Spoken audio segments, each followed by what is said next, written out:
Broads Media.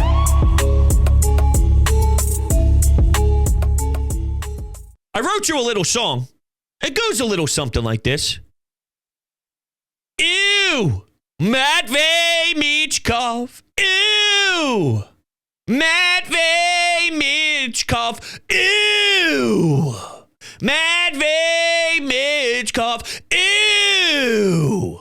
Matvei Michkov. Thank you. Before we get into the show, if you guys are new to the channel, make sure you hit the subscribe button. Hit the thumbs up button as well. I greatly appreciate all of your support. And if you are... Nope, I said if you're new already. If you want to take me on the road with you, you can go on over to Apple Podcasts, Spotify, any of your podcasting platforms. You can search Broads Media or Sports Talk with Broads there. And if you subscribe, leave a 5-star rating and a review. That helps out the algorithms like you have no clue. So thank you guys so much for the crazy, crazy, crazy wild love. Hey, one more thing. If you're in the sports betting scene, which a lot of us are, what if I told you I have something available where you can see the best sign-up bonuses on all casinos and on all online sports books? If you go to bookies.com/broads, click the link in the description and sign up through my promo code, you will see all the beautiful and fantastic sign-up bonuses that you should take advantage of. If you don't, you're being silly. If you're not, you're being a little wacky. Go check it out down below in the description. Thank you all so much and enjoy the show. Yo, what's going on, everybody? I have not realized how long it's been since we checked in on the Fly Guys here on Broads Media. November 17th. That makes me sick to my stomach. I apologize. I get comments all the time. Broads, what'd you forget about the orange and black? Come on, man. Come on. That's in my blood. Don't you ever. I sometimes, though, have the tendency to go strictly birds for a little bit because, well, we're on a Super Bowl journey, right? So I understand the power behind the Eagles winning on a week-to-week basis. But shame on me. November 17th, that's just way too damn long ago. I mean, I looked at what they've done since we talked. A 3-2 loss to the Colorado Avalanche at home. I was in the building for that game. They got dominated the whole entire time. And then with a couple minutes to go, they had one of their late surges. When you get blown out and dominated for 56 minutes of action, you're not going to win, especially against a powerhouse like Colorado. They lost 4-1 to the Carolina Hurricanes at home. They look deadly. They look like a serious champion. So, okay, those couple of uh-ohs happened. But that overtime winner, Saturday afternoon, Matvei Michkov against Chicago, when you're down in the third period against, a team that isn't very good, a team that was dealing with the how do we even manage to utilize Connor Bedard right now. We got to ship his ass to the wing. We can't have him playing center. That's a team that is filled with dysfunction. And it is unacceptable on your home ice in front of your home crowd to lose to that team. That was the same problem that we witnessed at the end of last season. So credit to them for starting to work their ass off in the third to fight back and win. And for Matvei with the man advantage 4-on-3 peeper to net one. It's incredible. That gets the juices flowing in the barn. This kid, all he knows how to do is bury in overtime. Teenager, lights the lamp, lights the lamp, lights the lamp in OT. Non-stop. Breakaway. Amazing pass by Travis Konechny. Sends the kid. Here he goes. Is he going to get caught by a back checker? No. What a filthy shoulder dip to buy time and to buy space. He's done that multiple different times now where it's just a little shimmy, it's a little poise, it's a little patience, and that's all the difference in the world at this level, whether it was the 2-on-0 with TK, fake shot, slide over, whether it's this on the breakaway, enough to find just a minuscule amount of space over the glove, under the glove, over the pad. It doesn't matter how. And man, when he ran into the boards full speed after that win against, that was the, not Nashville, not the Rangers. It was the back-to-back. It was St. Louis. It was in St. Louis. My man didn't even know he buried. He had to sort of take a double peek. Oh, did that one go in? Here we go. Star. He's a star. Matvei Michkov is a fucking star. And I forget if I mentioned this in the previous show, so I apologize if I did. But I have been very firm on my stance that John Tortorella had no business benching Matvei Michkov, and I stand by that. But there was a sequence when Matvei Michkov was back-checking his ass off. His ass off! It might have been against Chicago. There's been too many games now for me to reference back to. The team's irrelevant. What he was doing without the puck, what he was doing work ethic-wise, I don't know if you would have gotten that level of intensity on a back check if it wasn't for the way John Tortorella creates the culture. I'm just saying. So it's not about, because my stance was always Michkov would score without being in the press box. I agree with that. It's the finer details of the game that get emphasized. And when you're busting big time, when you don't have the puck to get back into your own defensive zone, that's insane. Kid's just legit. And then you even see post-game, when they pass around the player of the game in the locker room, he's like, nah, we're giving it to somebody else. Hold on a second. You're in the show. You're in your teens. Your teammates are looking around the locker room saying, yo, you deserve to get all the praise today, and my man's not even accepting it. Now, I'll tell you who deserves the praise. The one in between the pipes. Their goalies, without Ursin, Fedotov and Kolosov, they're actually doing a damn good job now, which is a big reason why you're able to lose, or you're able to win, and you're not losing, like you did when Sam Ursin was missing time previously. Sanheim, TK, these guys are playing lights out. I got to mention Michkov's pass to Owen Tippett backdoor. Once again, poise. Once again, patience. He sees the game at a different speed, waiting for a defender to move his feet so now there's a lane in between his skates. Waiting for a defender to slide and go on the ground. Now you can wait and then maybe sauce it over his stick. Or while the defenseman is sliding on his stomach going backwards, you wait. Now the stick is no longer in the lane and you're able to make a pass.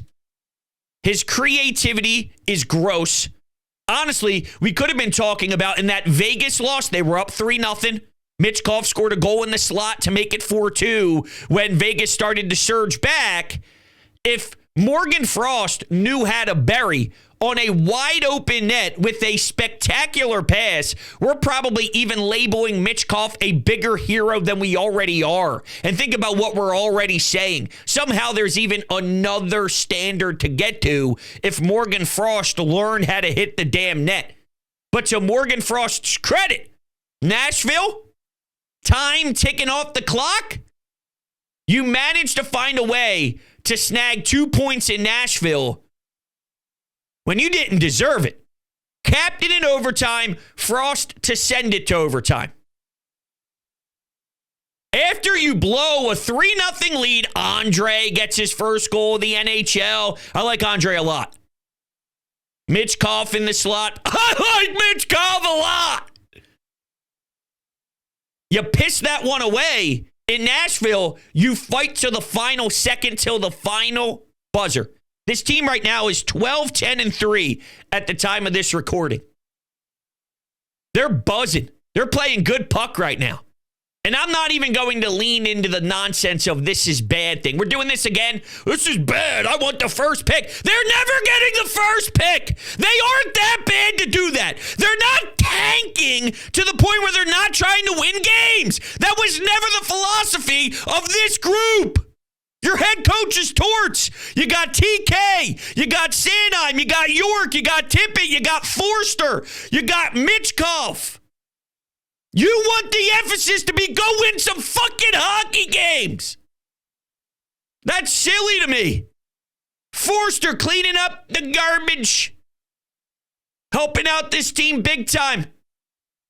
After you had a 1-0 lead, the other team ties it 1-1. Forster follows up the play, gets to the greasy area. Puck's laying right there after it hits the post. Bobby Brink has a wide open net. It's the post. It bounces back out in the crease. Forster keeps going to the net, doesn't stop, puts it home. Flyers gain a lead again. So important. Winning the back-to-back on the road, one in St. Louis and one against the what was the one before that? Oh, it was the Nashville game. Sorry, man, when I tell you, it's been a wild ride for me to even date back to some of these. I apologize. You want to get into the Eurocheck stuff? I've been holding this coffee the whole time, thinking about taking a sip every second, but then I just got distracted by the greatness of Matvei Michkov. Oh, that's damn good. So, the Eurocheck trade. If you're unfamiliar, Columbus Blue Jackets, first-round pick, 6th overall, defenseman. He's on the move. He ends up going to Minnesota. Frank Saravalli and a lot of others around the league said that, yes, the Philadelphia Flyers were checking in. They were one of the teams. Now that the trade happened, there's been a bunch of reports saying Columbus didn't want to deal with certain teams on the East Coast. They wanted to get them out into a different organization, blah, blah, blah, blah, blah. There was a major outrage and some major crying when Danny Briere was not able to secure the trade. Here's what I'm saying. If it was going to take Tyson Forster, if it was going to take Emil Andre, if it's going to take that level of player and a bunch of picks, 3 picks or so, I don't want Yurachek. He better be a number one steady 25 to 30 minute a night absolute fucking stud, insane level of D-man for that to happen. If he's just another guy that's, sort of a second line pair guy that's okay, and then that's not worth it. I'm not trading Tyson Forster for that. I'm not trading Andre right now because that's what Andre is. Now it's Andre and all these picks. He has to be a flat out, insane, absolute machine for me to do that. And why would the Columbus Blue Jackets get rid of a talent like that? Teams make mistakes. I'm not trying to tell you that the Columbus Blue Jackets is sort of the staple franchise. You watch their decisions and they normally pan out because, no, they're not ran like a well-oiled machine by any means. Maybe there is a mistake happening with Columbus. Based off of, and I get it, people use the media for leverage and they want it to seem like the other team was asking for way too much, so it takes the heat off of the decision to not apply pressure to make the trade, and maybe I'm getting sucked into that. I acknowledge that. But I don't think the package was there. I don't think the necessary package was there. You can never have too many defensemen, but I don't think this was like a no-brainer. The Flyers had it, and they just screwed this up because Danny Briere's incompetent. I don't feel that way. And trust me, I would absolutely scream at the Flyers insanely if I thought they screwed this up badly. I don't think they screwed this up badly. I don't think I'm willing to part ways for what Columbus was asking for. Unless, and they would know more than me, apparently they wanted this kid just as much as they wanted Cutter Gauthier. And I know Cutter Gauthier hasn't really blossomed in the early stages of his NHL career the way that maybe we would have anticipated based off of his production at Boston College and in NCAA. But, if you're comparing intrigue prospect-wise to a Cutter Gauthier, it's a big deal.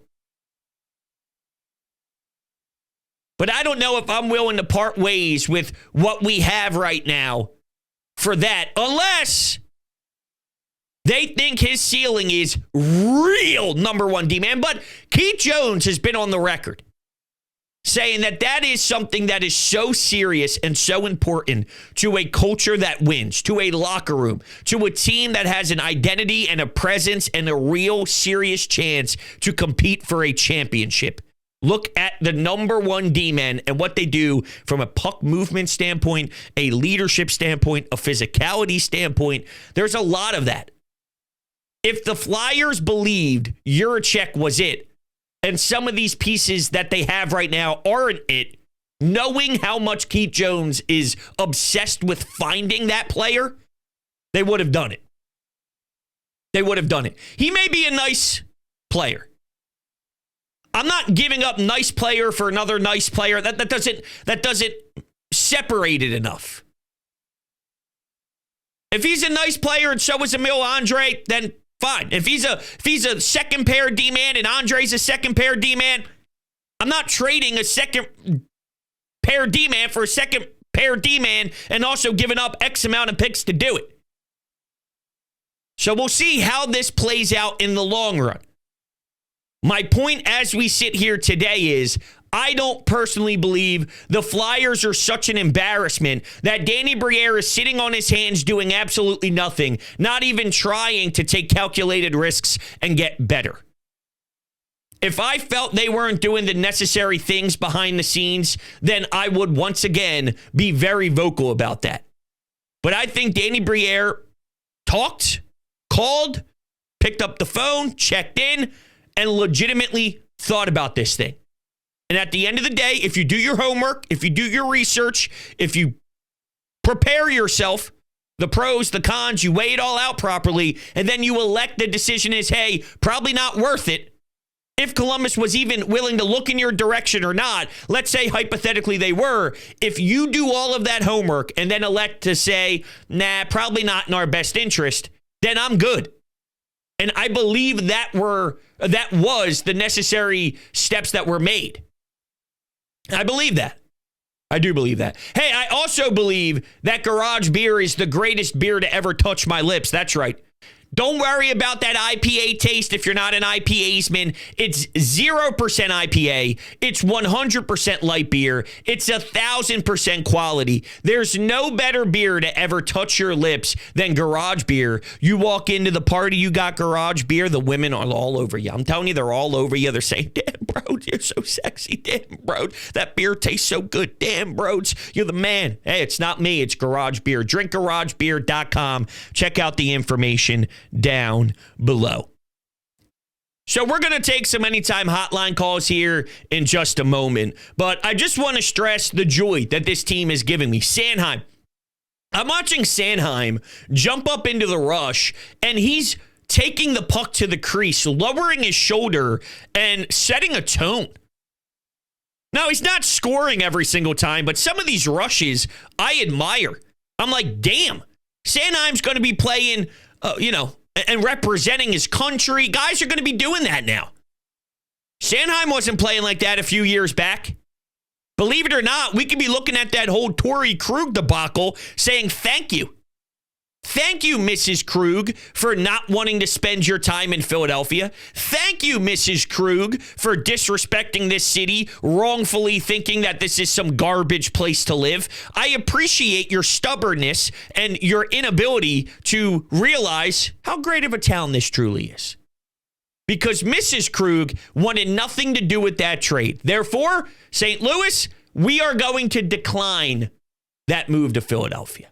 Now Sanheim becomes a beast.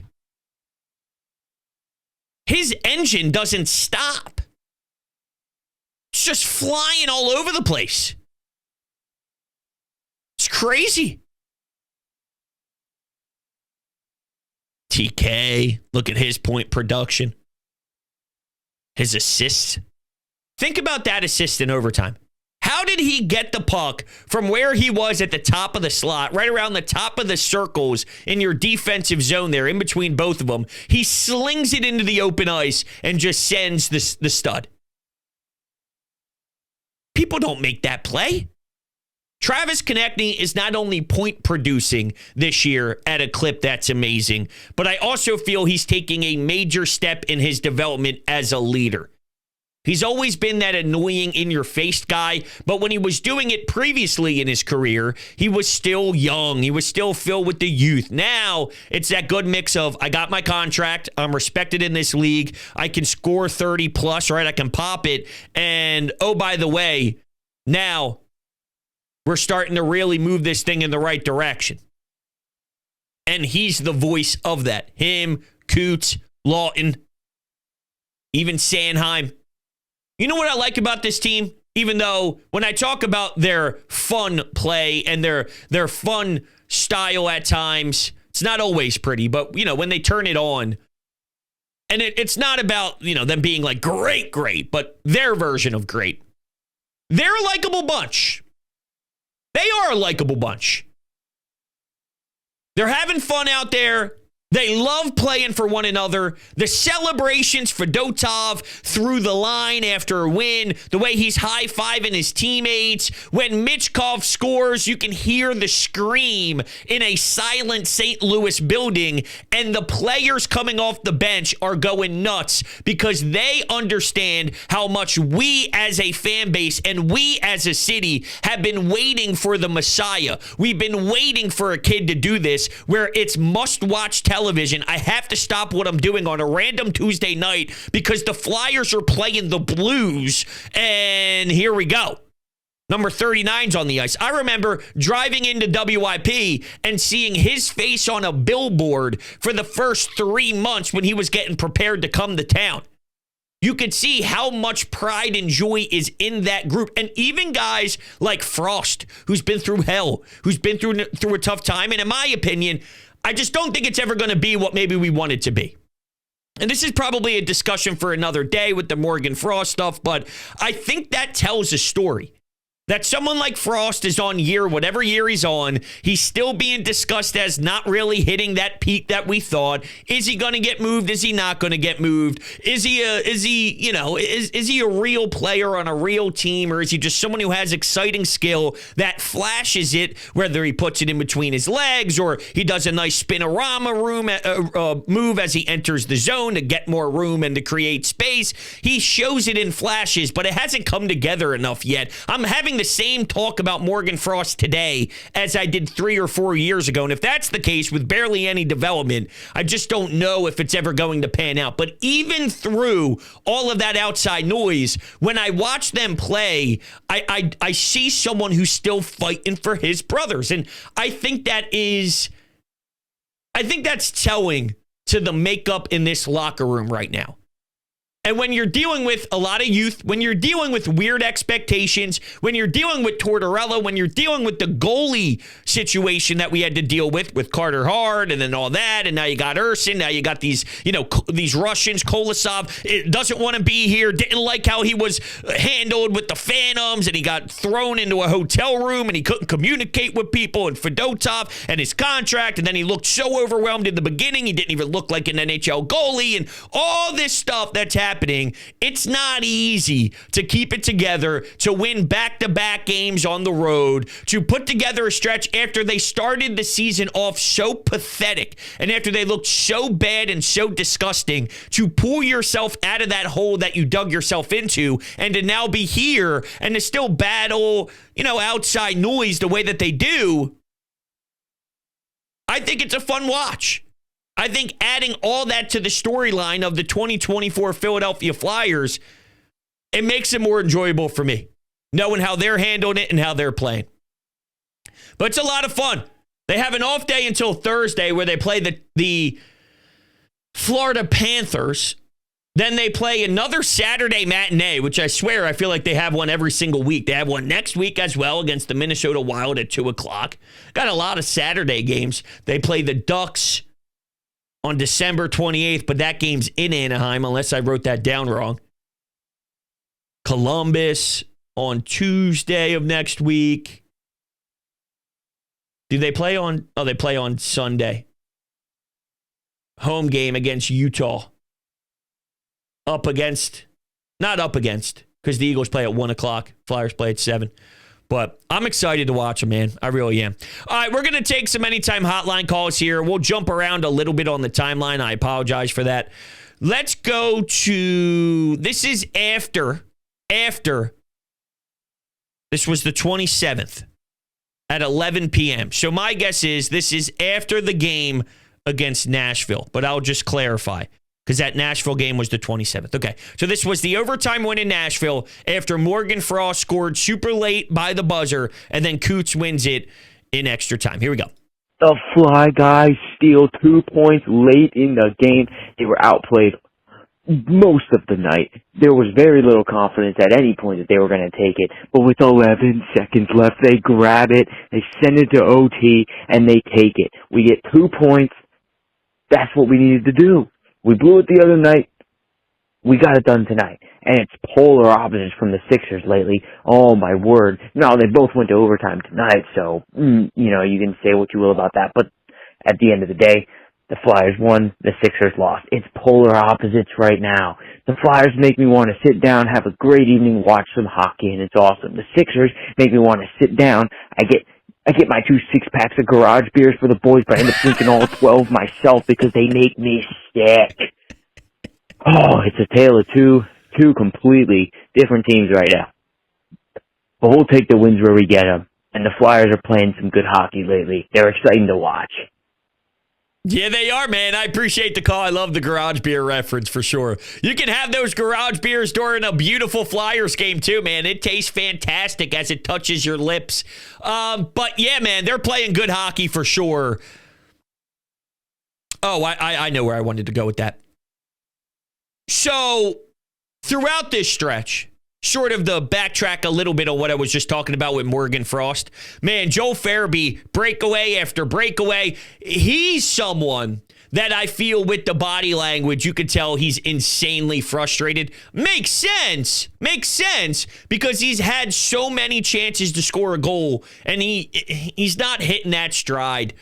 I gave him a chance. I was willing to give him some more time based off of the injury and just getting back from that injury and just giving him the opportunity to reset before really putting thoughts on exactly who Joel Farabee is again. It's like him and Frost are always tied together. Both of them are kind of like, eh. But I do feel, I want to get it out there, when Joel Farabee got stopped on his second breakaway of the game, and you could tell he was just like, God damn it. He lowered his shoulders. He slumped his head. He rolled his eyes back. His head was showing displeasure. I can feel that a little bit. It's a little Alec Boehmish, dare I say. The Farabee part is a little Alec Boehmish. It's not all the time. I think his relationship with his teammates hold a lot of weight here throughout this tough time. But that tough time is building up on Joel Farabee. And we need to get that monkey off his back. I just don't know if it's possible.